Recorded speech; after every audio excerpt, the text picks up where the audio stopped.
Good morning, one and all present here. Today, in the first session and the last day of this workshop, we have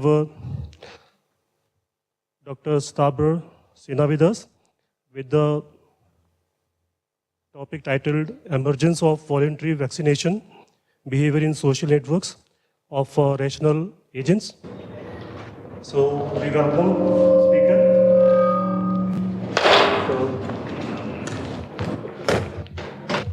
Please continue. Thank you. So first of all, I'd like to thank all the organizers for giving me this wonderful opportunity to come and speak to you about something that some of my group members at the Institute of Mathematical Sciences have been working on for a while now. So the people who did this work, Anupama Sharma, she is an applied maths PhD and has currently moved on to the University of Michigan to do her second postdoc. Sashi Devan, who's a physicist, is currently an assistant professor at the Cochin University of Science and Technology, and Shakti Menon is a postdoc at the institute currently. So what we were dealing with was this question of that while there has been tremendous achievements in improving public health in the 20th century, in some sense the biggest contribution has been the development of vaccines for treating various diseases, and this just gives you kind of a summary of the different diseases previously used to be deadly. If you contracted any of these infections, let's say in the late 19th or the early 20th centuries, there's nothing much that could have been done to save you. However, the 20th century has seen development of vaccines for curing each and every one of these diseases. And so you think that essentially that has prolonged human survival a lot. However, despite the development of so many vaccines, it turns out that every now and then we have outbreaks of such vaccine-preventable diseases, and this map just gives you a summary of different outbreaks occurring over a period of years, essentially 2008 to 2017 in various parts of the world. And you'd see it's not just underdeveloped parts of the world which have seen rise of such outbreaks of vaccine-preventable diseases, but also apparently developed parts of the world. And so one of the big questions is, why is it that when we have the means to combat these diseases, why is it that every year we still have people either being severely affected by it or dying from it? Why is it that despite spending so much effort and money in making sure that people are vaccinated, that such vaccines are available, why is it that we still have outbreaks of vaccine-preventable diseases which essentially affect a quite a significant proportion of the population worldwide? So the questions we asked ourselves was that, could we come up with some answers, some possible answers about this puzzle? And we decided to divide this puzzle into trying to understand two parts. One is, how do diseases spread? And for this, we essentially used a very well-known epidemiological model and put it on complex social networks. I will be describing the kind of social networks we used. So we used some very interesting empirical social networks reconstructed from data collected from about 75 villages in rural Karnataka. And we also did it on many artificial networks. And then we coupled it with a behavioral model of how is it that individuals make decisions about whether to get vaccinated or not. And for this, we used models of strategic choice essentially inspired by game theory about how people use rational or strategic calculations in order to decide whether to get vaccinated or not. And for this, they use information about what's the status of the infectious disease, what is the likelihood of getting that infectious disease, and how many people around them actually have got vaccinated. So the more people around them have already got the vaccine, they are kind of, in a sense, protected by it, and so they need not go to the effort of actually getting vaccinated themselves. So more about that when we come to it. So the interesting part of this model is that it couples a well-known dynamical model of spreading with a behavioral model of how individuals make strategic choices based on information about their environment. So first, let me tell you a bit about the dynamical model. I'm sure this is quite well known to several of you. So here we are using this compartmental model of spreading of an infectious disease, where individuals could be any one of three possible classes. They could be susceptible, that is, they are prone to get infected by the disease, but they don't have the disease as yet. Then when they come in contact with the infectious person, then with some rate beta, the susceptible person gets infected and moves over to the compartment corresponding to the infectious individuals. And once you contract the disease, then with a certain recovery rate, the person goes to recovered status. So the recovered could be either, because the person gets cured of the disease, but quite coyly, epidemiological models call it recovered/removed, which means that it could also be removed from the population simply by death. So the individuals move over from the infectious to the recovered compartment with some rate gamma.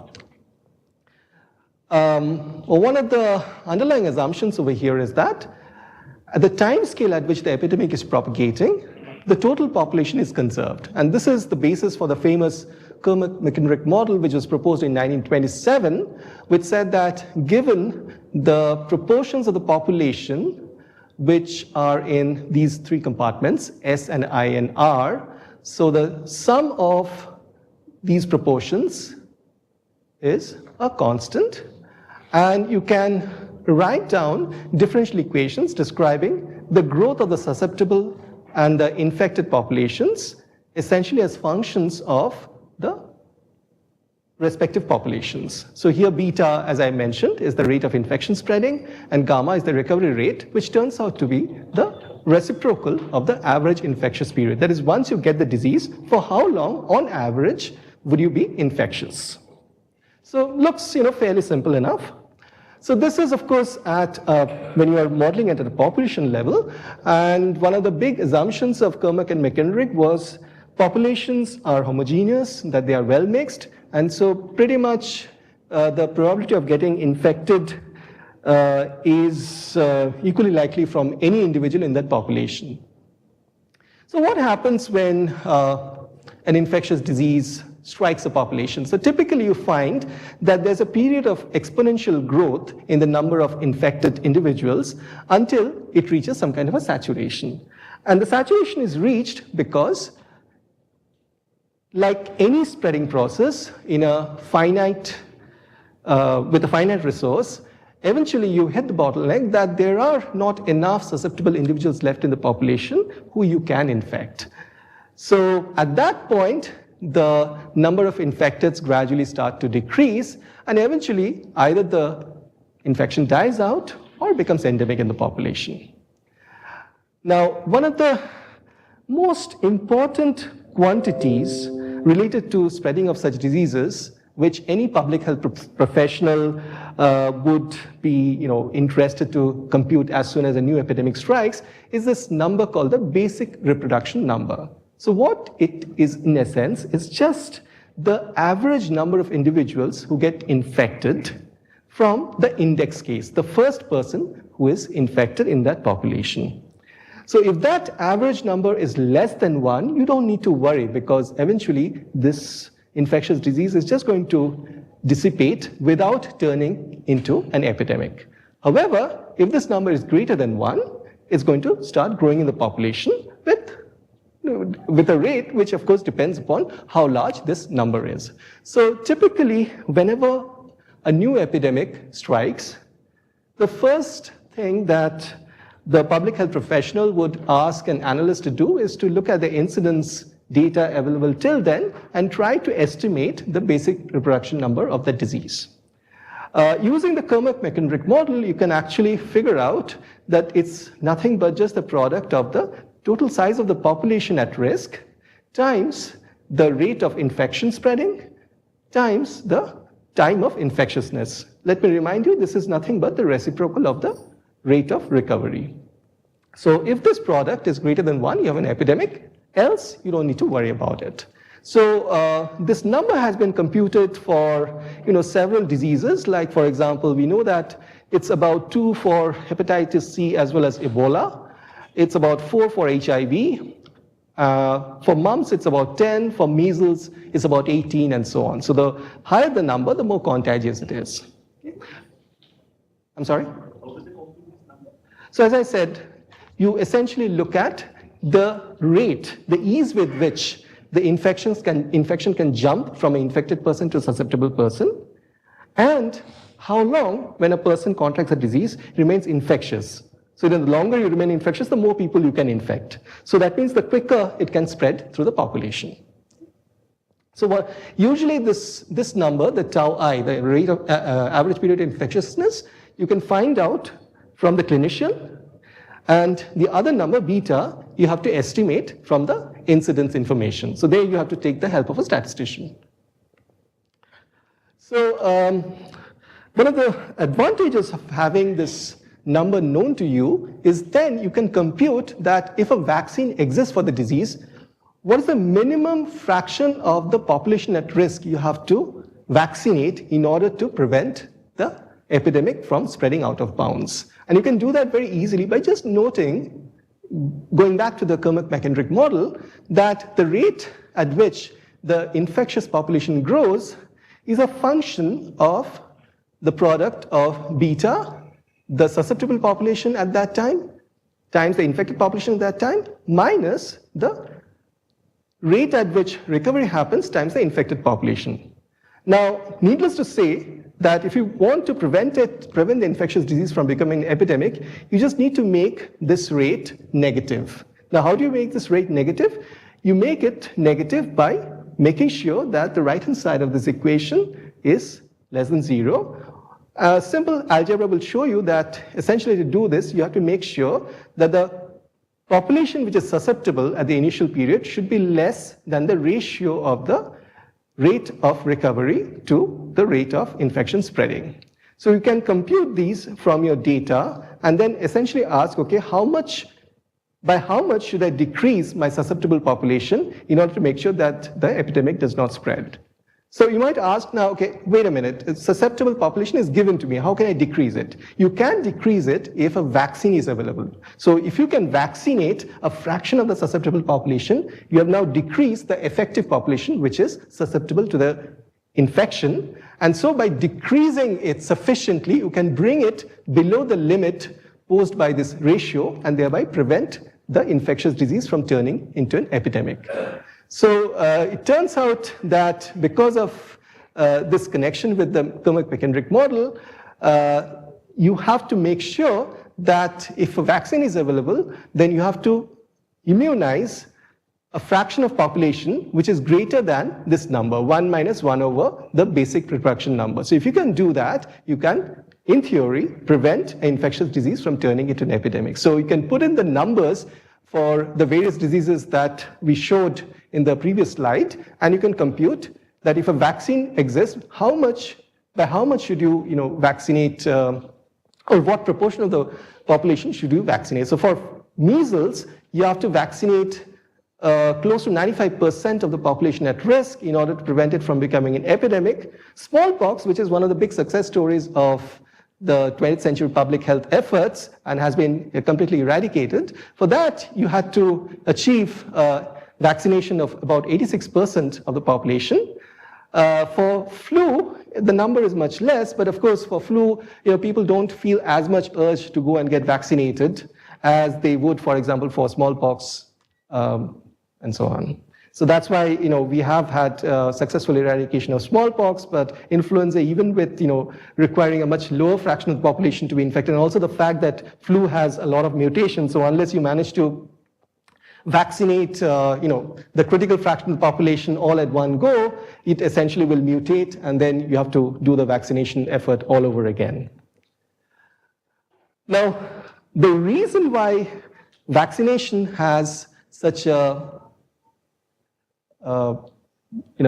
disproportionately successful effect in protecting people from diseases is because apart from conferring protection to the individual who is vaccinated, it also provides a herd immunity. So this cartoon makes it clear why. So for example, if a person is surrounded completely by vaccinated individuals, even if that individual has not received the vaccine himself or herself, he or she is protected simply on account that there's no way for the pathogen to find a way to that person by going through the shell of vaccinated individuals protecting him or her. And so it provides what in the language of economics is known as a public good.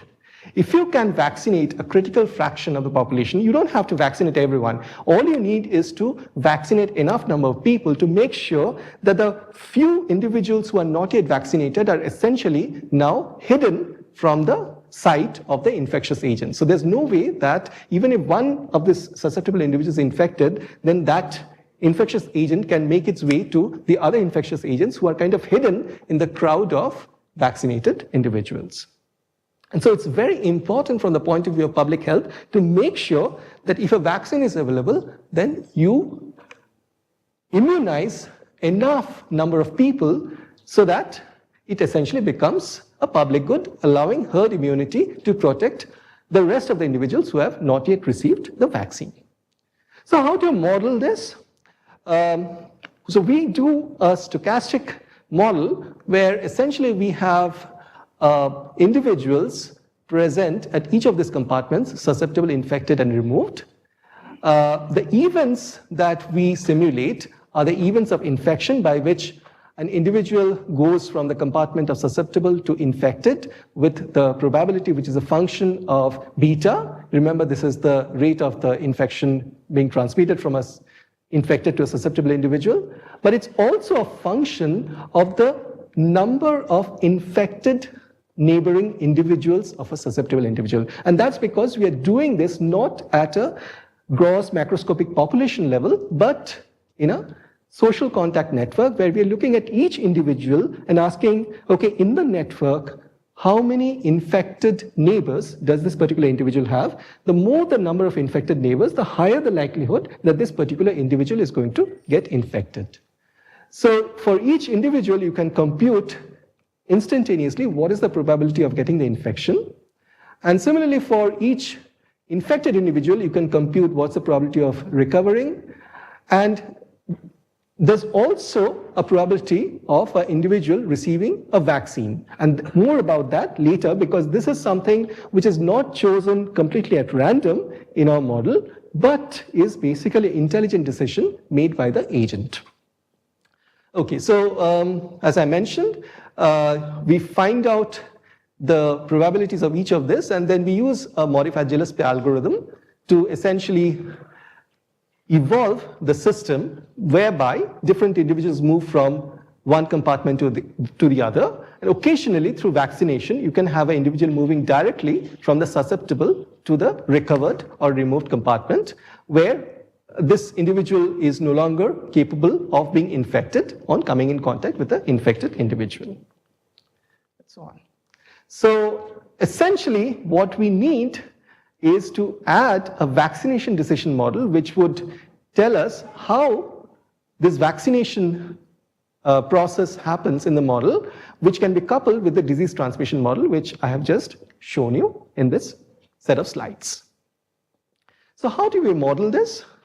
So we assume that agents are rational individuals. Of course, this is quite a contentious assumptions in many areas, but we'll just take that as null hypothesis for the moment. So agents are rational individuals who are trying to, in some sense, maximize their personal gain. Sorry, there's a typo here. I mean, what we meant was their personal utility based upon information available to them. And for this, we have a ready-made theoretical apparatus, namely the theory of games. Okay? So in game theory, it is usual to look at how agents or players choose to act in certain ways based upon consideration of their payoffs. So payoffs are essentially given by a table where you have two players choosing to decide whether to do action 1 or action 2, in this particular case, whether to cooperate or not cooperate with another individual. So the other agent, of course, also has exactly the same set of choices. It can choose to cooperate or not to cooperate with the other individual. And there are various payoffs available to the focal player depending upon the action that it chooses and what its opponent chooses. So the important thing to note here is that you have no way of knowing beforehand what your opponent player is going to do. You got to make a decision, you got to make a choice, and that choice has got to take into account that the other player could either choose A or B, and you've got to take that choice which is going to maximize your personal gain regardless of what the other person chooses to do.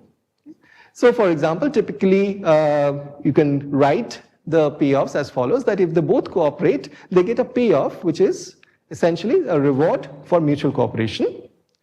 If they both decide not to cooperate, they get a penalty payoff, essentially because they are both being bad people.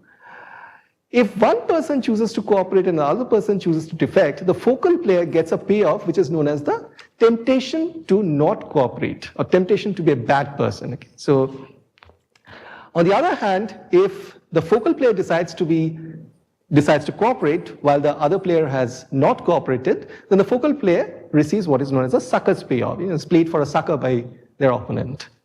And this is often best portrayed in terms of specific games. So a very well-known game in the literature is a so-called prisoner's dilemma. And normally it's framed in some kind of a story that, let's say, two people have been caught under suspicious circumstances by the police. Now, the police don't really have a hard evidence to pin any particular crime on them, but they can still, put them in prison for, period because, they were found loitering under suspicious circumstances and so on.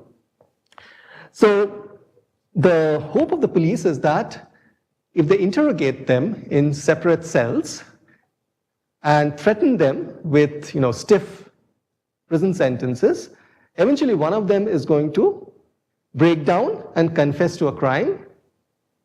And they dangle this carrot in front of these individuals that, look, if you decide to confess to us, we'll let you go free, and the other person will go to jail for, let's say, 10 years. Okay?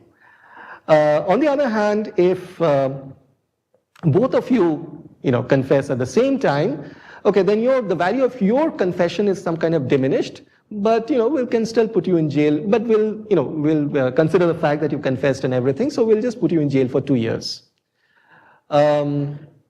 If both of you decide to keep mum, well, we can keep you in prison for a year, without putting you in trial. And of course, the worst choice is if you decide to, cooperate. I mean, if you decide to keep mum, the other person, sings like a canary, then of course you go to jail for 10 years and the other person goes scot-free. Okay? So now the question is, you got to decide whether to, assuming that you are one of these unfortunate individuals, you got to decide whether to confess or to keep mum. Okay? Now, in this particular case, it's very easy to show that a dominant equilibrium exists, and the best option for you is to confess regardless of what the other person does. Okay? Of course, the other person, if he or she knows a little bit of game theory, would argue exactly in a similar fashion, and would also come to the conclusion that the best option is to confess. And so therefore, both of you will sing like canaries and consequently go to jail for 2 years.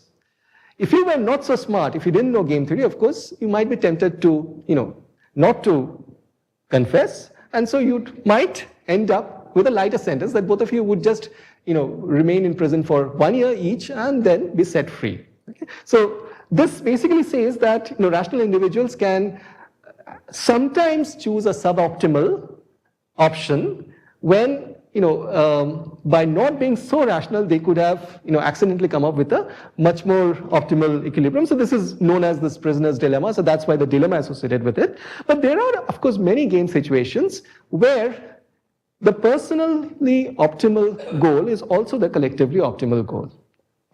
So a mechanism exists in game theory for computing the optimal choice for individuals. Sometimes it takes the form of a pure strategy where you either cooperate or you don't cooperate. So these actions are chosen with probability 1. Sometimes, more interestingly, they can take the form of a mixed strategy where instead of either or, you say that I will choose action 1 with probability p and action 2 with probability 1 minus p. Okay?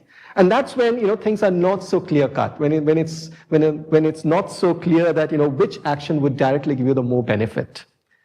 I won't go into the details of it. Just setting up this whole game theoretic framework just to show that how it maps onto the precise problem that I was talking about. So here, the players are actually taking a decision whether to vaccinate or not vaccinate. So if they both vaccinate, of course, they reduce the risk of the infection turning into an epidemic in the community, but there is some effort involved in getting vaccinated. Okay? So we call that the cost of vaccination, and I don't mean just the monetary cost. So, even if the government decides to, let's say, make the vaccine freely available, there's always some physical effort involved in getting to your nearest public health center, queuing up, getting the vaccine, and so on.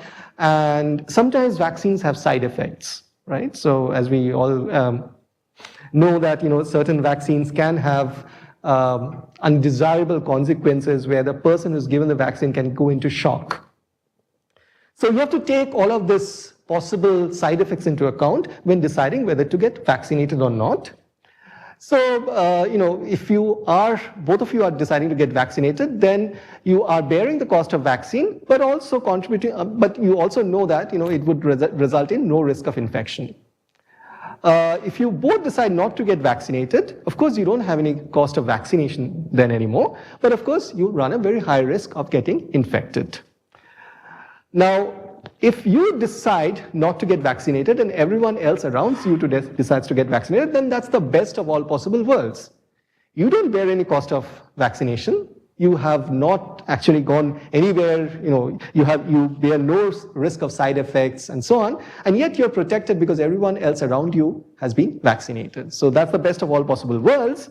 On the other hand, this poor sod who decides to get vaccinated while none of the others do, okay, so there's all the cost of having a side effect, actually getting the putting up all this effort to go and get vaccinated and so on, and has only reduced the chance of contracting the infection for only himself or herself.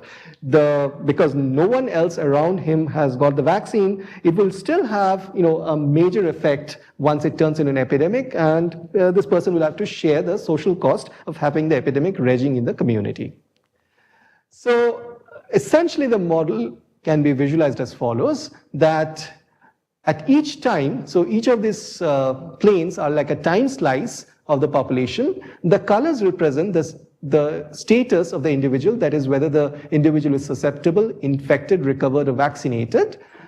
And each individual, looking at the status of the individuals around himself or herself, is figuring out what is the likelihood that I will contract the infection if I don't take the vaccine, and offsetting it against what's the advantage of getting the vaccine. So for example, if everyone around me is already vaccinated, then I really don't need to go and get myself vaccinated. So basically, all of this is put up in some kind of a payoff matrix, similar to what I showed for the general game theoretic setting, and then using the information about the epidemiological status of all the neighbors around himself or herself is updating this payoff matrix, and from that, computing the probability of getting the infection, and then on the basis of that is trying to take a decision whether to get vaccinated or not. Not getting vaccinated. Yeah. Does not necessarily depend on the state of your liver. It does, because, you know, According to your model it does, but in reality, it's not that. well, it depends on if everyone around you has already gotten vaccinated, okay, it reduces the perception of the risk of contracting the disease. Okay. But then you also need to have this information. Correct. So this is, of course, assuming that that information is known to you. Okay. So we have also been looking at models where, you know, this information is fuzzy or this information is absent. So what happens and so on. Correct. So you can think of this as a two-step process whereby in the first step, you have a spreading process whereby you are just simulating the SIR model on a contact network, which results in the change in the prevalence of the infection in the network. Now this results in an updating of the P-off matrix, and this updated P-off matrix is then used by each of the agents to essentially find out what should be the probability of getting vaccinated, which, as it turns out, is a mixed strategy calculated using the Nash equilibrium of the corresponding process. So Nash equilibrium is a very well-known framework used in game theory, where given the P-off matrix, you can compute what should be your optimal strategy. So as you can see, this is just a function of the various elements of the P-off matrix. Essentially, each of these are only just this, elements of the P-off matrix. So R corresponds to the reward P-off, T corresponds to the temptation P-off, S corresponds to the success P-off, and P corresponds to the penalty P-off. So if you know these elements of the P-off matrix, you can compute what's the probability of the agent getting vaccinated under optimal conditions. Now, of course, each of these numbers are also themselves functions of two quantities. So these are information about what fraction of your neighbors have gotten infected, and the other is what fraction of your neighbors have been vaccinated. So this is actually described in detail here. So again, FP is the fraction of neighbors who are protected against the infection by having already gotten the vaccine. And Fi is the fraction of infected agents, and is a combination, could be a combination of both local information as well as global information. So strictly local information means you're just looking at what ratio or what fraction of your neighbors are infected. So that's the K-inf, and K is the total number of your neighbors. And the global information is that in the entire population, what fraction of individuals are infected. So you could have your information as some combination of the strictly global information and the strictly local information, and we essentially look at various mixes of the local and global. So at one end, we could be looking at purely local information. So if you set alpha equal to 0, you're only looking at K-inf by K, which is strictly local information. At the other end, we could be having individuals who are using almost exclusively global information. So when you set alpha equal to 1, the individual has access only to global information. And we'll look at what's the role of the source of information on their behavior. In the next step, we essentially invoke the game theoretic framework where we use the P-off matrices to figure out how the rational agents take decisions. So, there is a set of arguments we use to come up with what are the constraints on deciding the numbers that we use for the values of the P-off matrix. So, without going into the detail, let me just tell you that we then applied this combined network propagation and game theoretic model on a set of empirical social networks, which were collected by an NGO for individuals residing in 75 villages in southern Karnataka. So this is just one of these villages, which had close to 1,200 individuals, having a largest connected component of 1,151 individuals with an average degree of about 8. Now, what you notice is that, so I'm just showing you, animated GIF of how the infection propagates in the network under conditions of only local information available to individuals for making decisions about whether to get vaccinated or not, and under conditions where only global information is available to individuals on whether to get vaccinated or not. Now, the time counter is running on top of this movie, and yeah. You're saying that the network is real, but the process is... Yes, yeah. So if you notice, so this is basically an epidemic which has beta of 0.25 and average infectious period of 10 days. So if you notice, as time progresses, the outcome in the two settings are actually quite different, even though the network is identical. So the source of the information actually makes a striking difference to how the infection evolves in the two settings. So to see this in a bit more detail, let me just plot the fraction of individuals who are susceptible, shown in blue, who are infected, shown in red, who are recovered, shown in green, and who are vaccinated in yellow in the two panels. This corresponds to individuals having access to purely local information, and this corresponds to individuals having purely global information. Now you notice that compared to individuals having purely local information, individuals having global information are actually doing somewhat worse. Even though the parameters of the infection are exactly the same, they have the same basic production number because you have the same beta and tau I, more people in the end get infected in the global information setting compared to the local information setting. And you can actually tie it down to the fact that in the case of the global information setting, what happens is that for a fairly long time, individuals are actually not doing anything to get vaccinated. They are simply, unaware of the fact that an epidemic is raging in the community because the fraction of individuals who are actually infected is actually fairly small when the denominator is the entire population.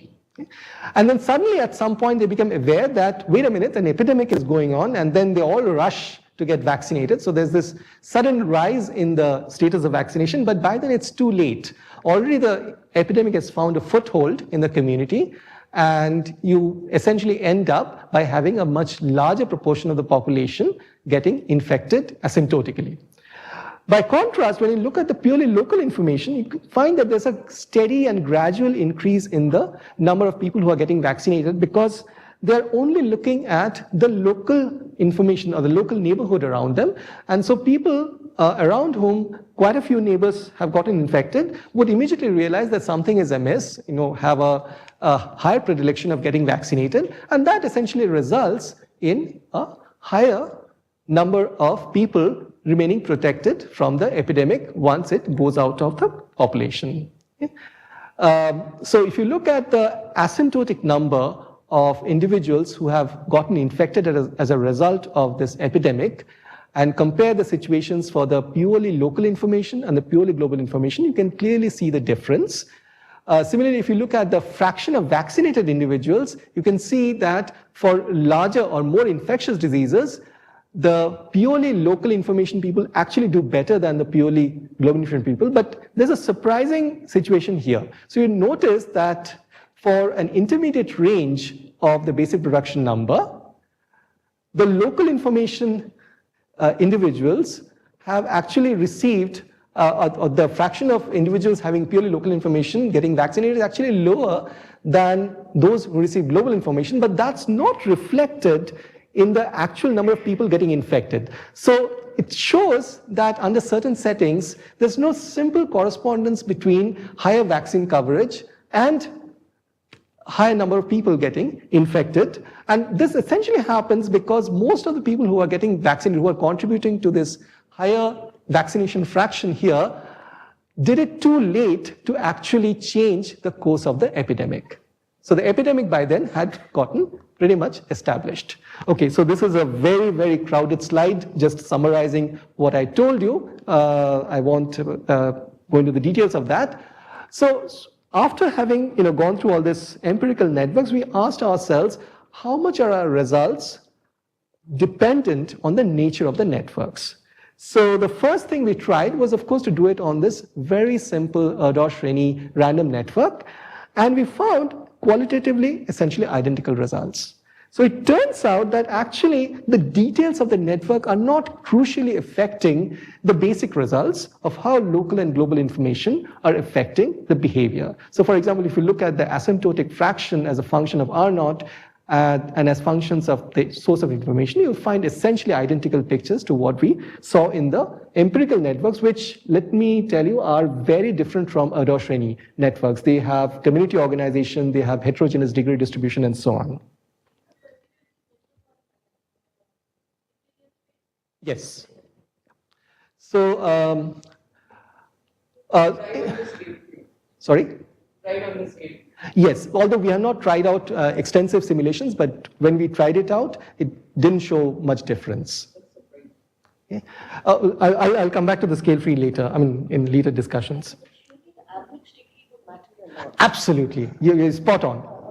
That's essentially the next slide, yes. So the only thing about the network which matters is actually the average degree. So when we put the results of the Erdős-Rényi network and the empirical social network, we found that it's only the average degree which actually affects the result that we get from this simulation. So that's the only network quantity that's actually mattering. Okay, given that I'm almost out of time, let me just tell you that there are very interesting system size dependencies. So for example, for the global information case, there doesn't seem to be much role that system size plays. But for local information, there is, of course, quite a significant effect. But eventually, if you go large enough system sizes, we get behavior which is kind of becoming system size independent. From a physics point of view, very interestingly, we find that there's an interesting phase transitions which happen as R0 gradually increases and we get the population to go from a low vaccination coverage to high vaccination coverage. And indeed, it turns out that there is a crossover from essentially a first order type transition, which essentially is characterized by a coexistence of low vaccination and high vaccination state for certain combinations of alpha and R0. And at higher values of alpha, you essentially get a continuous transition. So all of this is quantified by this quantity of bimodality coefficient, which measures how bimodal your distribution is.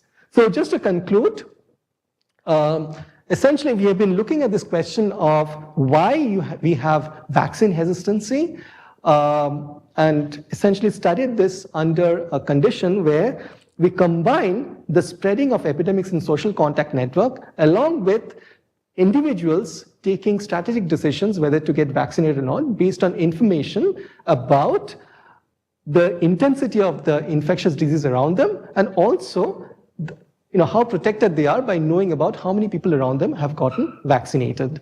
And what we find is that a defining factor for efficient disease control through voluntary vaccination is the source of information which is used by the individuals to decide whether to get vaccinated or not. So this essentially says that how public health professionals decide to disseminate information about epidemics does matter. So sometimes mass media coverage may not be the most appropriate. Sometimes social media might actually be more efficient at combating disease. So one of the interesting things is that our results don't seem to depend on population size and meso-level structural details, but depend strongly on this average degree, which is like essentially a macroscopic number, which is very easy to compute from many data sets. So that should be something that we can convey to public health specialists who are trying to figure out the best way to prevent vaccine hesitancy in populations for vaccine preventable diseases. So I'm sorry for going over time, but thank you for your attention. And if you have any questions, I'll be more than happy to answer it. So let us thank our speaker, and any questions are welcome. Questions, please. My question is about the first comparison between the local and the global strategy. So how are these two things comparable? Is it the same amount of total vaccine that is distributed under both scenarios? Or, I mean, if you're responding to local information and you're comparing that to the response to global information, you could essentially make the response to global information more or less reactive relative to the local information, right? Well, I mean, the way we are doing it is as follows. So the payoff matrices that we have for each individual, they actually use the information about what fraction of individuals have already gotten the infection to make an estimate about how likely they are to get infected. So if you have local information, purely local information, then there are many regions around the network where the infection still wouldn't have started, and the individuals would have no clue that an infectious disease is on, right? So there you won't see any effort at individuals getting vaccinated. Only locally in certain pockets, people would start to get, opting to get vaccinated. Whereas in the global vaccination case, for a long time, you would find that nothing's changing in the decision of people to get vaccinated. That's because the total number of infected people is so small that when you divide it by the total population, it's minuscule.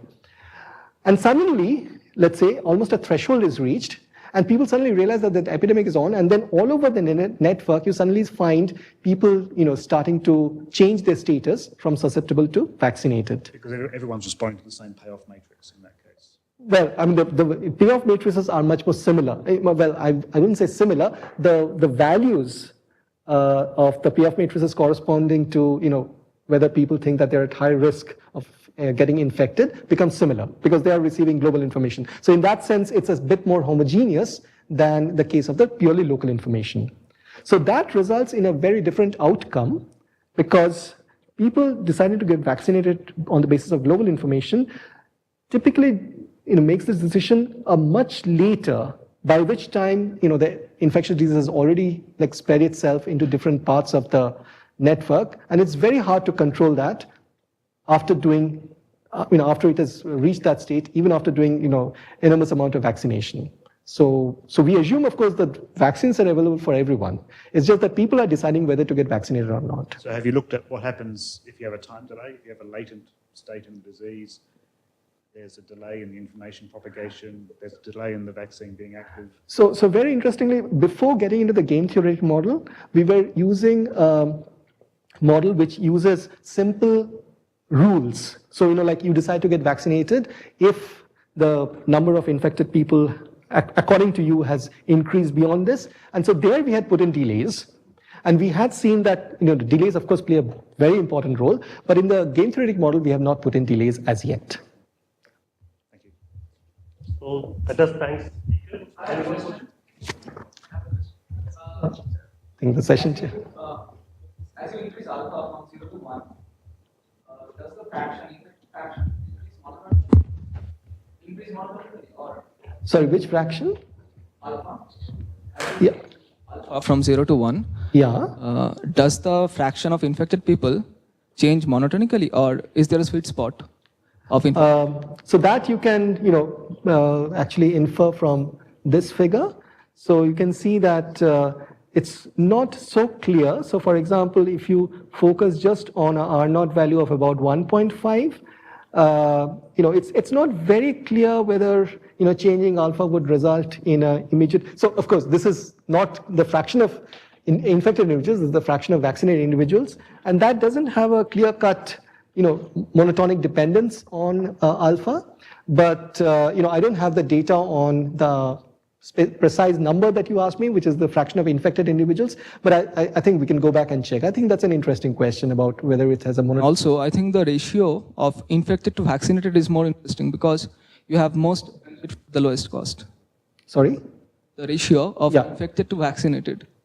That would be more interesting, right? Because you have got the most benefits for the lowest cost. Yeah, but not always, right? So it depends upon, where these vaccinated individuals, so if they're all clustered in one particular corner of the network, that may not give me much benefit vis-a-vis protecting the rest of the population from the infectious disease. So it also matters how they are spread. Okay? Thanks.